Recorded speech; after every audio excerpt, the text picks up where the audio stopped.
Hi guys, welcome back to another video. In today's video, I'm going to have some Division 15 online ranked gameplay, starting off in the middleweight division using the best prospect in MMA at the moment, and that is Bo Nickal. But as you can see from the title of the video, this isn't going to be a Bo Nickal showcase. This is purely going to be me talking about why the back sitting position is the best position in UFC 4 now.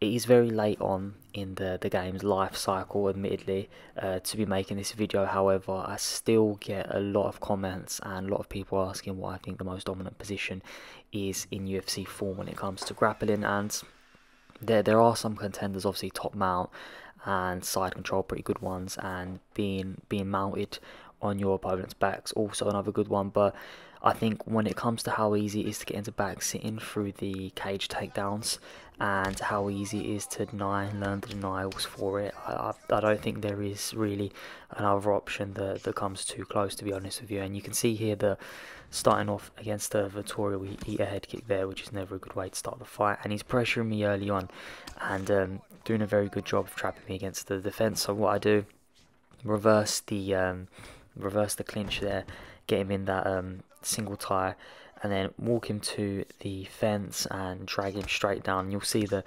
it's very, very simple to get finishes like this. And one thing I never really wanted to advocate was the rear naked choke, just because we know how powerful it is, and it was even more powerful at one point. But if you're not using it and you're not spamming it and looking to do anything cheesy with it, then yeah, it is a viable avenue for success. And you can see this is round one. Obviously Vittori's still going to have his stamina about him, even though his submission defense here, he is panicking, and it is allowing me to sink it in a little bit easier. But this Vittori player, he wasn't a bad player, and we got him down fairly early on. Didn't worry too much about stamina, and you saw exactly what happened. It was fairly easy to get the submission. Now, submissions are most people's weaknesses on online ranked, and you'll see in the higher divisions it becomes more evident as you go on through the divisions.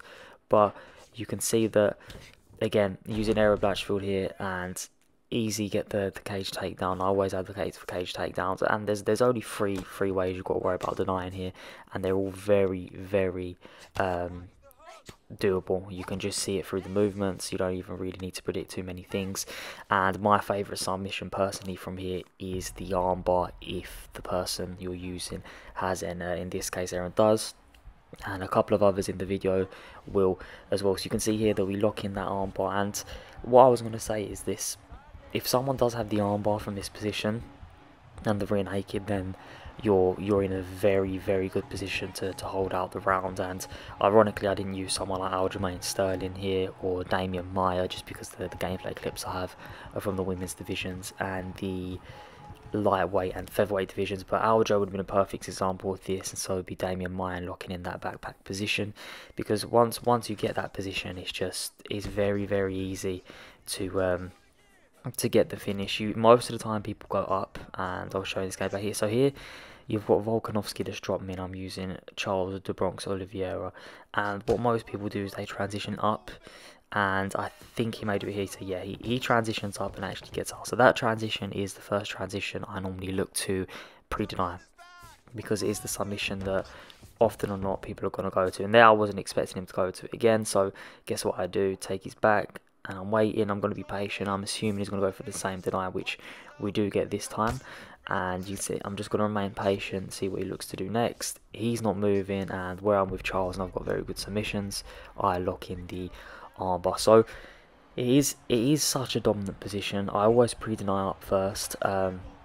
Most of the higher division players will not go left or right to begin with. They'll always start by going up or faking going up, so just bear that in mind. But this position is just so strong, and it's so easy to win fights like this, especially if you've got decent submissions, or if you're looking for a way of practicing your submissions. This is the way to go. And you don't just have to get it from getting the cage takedowns. As you saw there, I actually got dropped and ended up getting this position here. Here you can see I actually start on the bottom, and one thing I will say is this tends to work easier controlling obviously the lowering the opponents here. This is where I'm doing my placement game, so you'll see that the skill level isn't obviously the greatest. However, one thing I will say is it doesn't matter, because as you can see from the start of the video, that was against a fairly high division opponent, and anyone that's been watching my gameplay has seen me finish people with arm bars from this position over and over, no matter what the division is. And like I said, here's Vitalia Santos, and anyone that's got the arm bar is going to be an absolute problem from this position, whether it's someone like Santos, whoever. If you've got that armbar, because everyone's going to pre-deny the rear naked choke, because everyone knows that is the go-to. That's the exact thing to do, is pre-deny that, just because that submission is so strong. But where you can mix in the armbar, you're really going to elevate your game to that next level. And here you can see I'm using T-City, Brian Ortega, against a very trigger happy Max Holloway. So you can see, take his back again, drag him down, and again, with most positions here, you've only got 3 ways of having to deny. So that's the first way, and you can see I don't lock in the submissions straight away, but I'm locking these subs in with my opponent having a lot of stamina.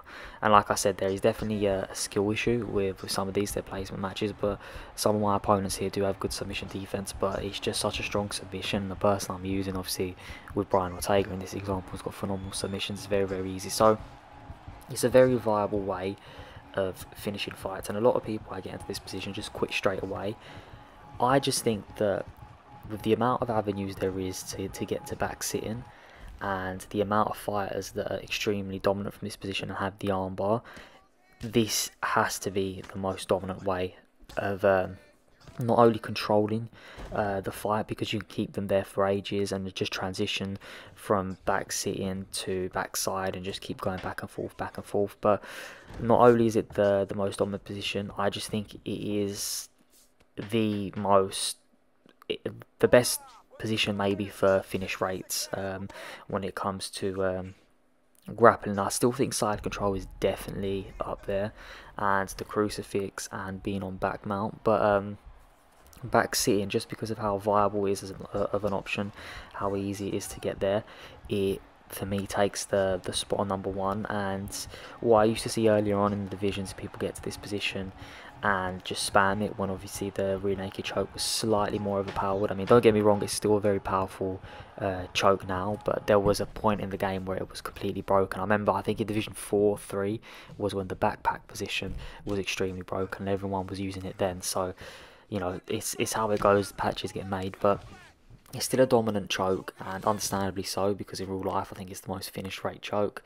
And if anyone that does jiu-jitsu that gets in that position knows how, you know, how tight the choke can lock in, especially if you're against someone who knows what they're doing. But I'd say, just because of how viable of an option it is, how easy it is to get from any position, and using the cage takedowns as well, I think it is the most dominant position. As soon as you realise that 99% of your opponents are going to go up straight away, as soon as you get them there, you're going to start finishing these with relative ease. It's going to be very, very simple, and most of the time, I'd say that if you're not too great with submissions, make sure their stamina gets quite low first. But if you're very good at submissions and you can lock them in with relative ease, I'd just go for it pretty much after 1 or 2 denials, and majority of the time you will get that finish. So yeah, I just want to say quickly, while this is playing out and you see my guys are beat here on Max Holloway's back, I just want to say a huge thank you for all the support on the content as of recently. I believe I've just hit over 640 subscribers, which is absolutely crazy to think about. So I just want to say I appreciate all you guys, and you know, if you do enjoy the content, please leave a like and subscribe for more. And any content suggestions, let me know in the comments below, and I will get around to working on it. But once again, just want to say a huge thank you for the continued support over this period of time, and I'm really happy with how, you know, my community is forming. Really appreciate each and every single one of you guys, and let me know what you think is the most dominant position in UFC 4 in the comments below. I think this is a hard one to beat, but I'd like to hear your guys' reasonings behind it. So yeah, let me know in the comments below. But as you can see here with Zabit locking another one against Max, so that's got to be the end of the video. Like I said, let me know if you think there's another position that's more dominant than this one. I think the gameplay speaks for itself here and how dominant it is. But like I said, if you did enjoy the video, don't forget to leave a like, subscribe for more UFC 4 content, and I will catch you guys on the next upload. Thank you.